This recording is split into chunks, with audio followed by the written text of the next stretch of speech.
8 questions we spend a lifetime answering.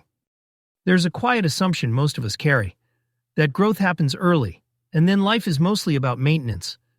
But there's a different way to see it, a deeper way. The psychologist Erik Erikson believed that we don't stop developing when we leave childhood, or even when we leave adolescence. He believed we are shaped again and again by a series of inner questions that follow us from cradle to old age. Not exams to pass, not boxes to check, but human questions we spend a lifetime answering. Sometimes well, sometimes painfully, sometimes only in hindsight. This is not a lecture. Think of it as a walk through 8 inner landscapes. The first question, can I trust the world? In the beginning, we don't think, we feel warmth, hunger, comfort, absence. When we cry and someone comes, something ancient settles into us, a sense that the world responds, that life is, at its core, reliable. If not, something else settles in, vigilance. This first question, can I trust the world, never really leaves us. It echoes later in love, in risk, in faith, in how tightly we grip control. The second question, can I be me without losing love? Soon we learn to say no, to choose, to assert, to try. Here the question becomes, can I act on my own and still be accepted? Encouragement builds a quiet confidence. Ridicule builds shame.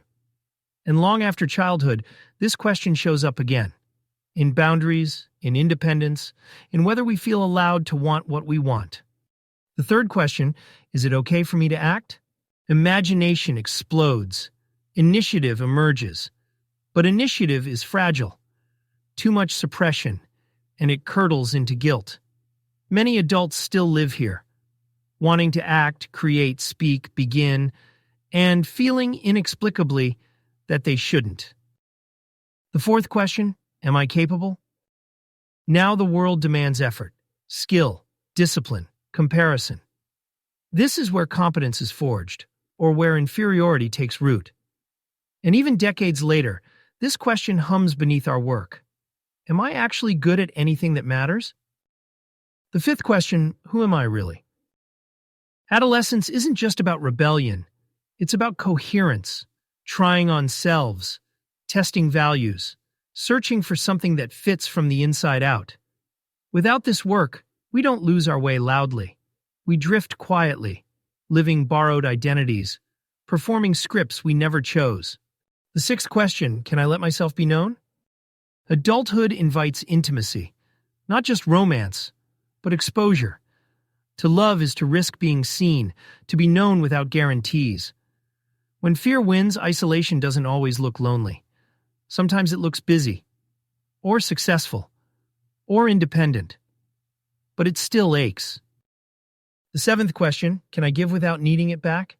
Midlife turns the gaze outward. Creation, care, contribution, legacy. This is the difference between growing older and growing meaningful. Stagnation isn't laziness. It's unlived generosity. The final question, was it enough to have been me? At the end, reflection arrives whether invited or not. Not perfection, but acceptance. Not pride, but peace. Integrity isn't believing you lived flawlessly. It's believing your life, with all its flaws, was yours, and that it counted. Erikson didn't give us a checklist. He gave us a compass. Because these stages don't vanish when we move on. We revisit them after heartbreak, after loss, after reinvention. And maybe the quiet hope inside this model is this, that even if we struggled early, even if we answered badly once, life keeps asking. And as long as it does, growth remains possible.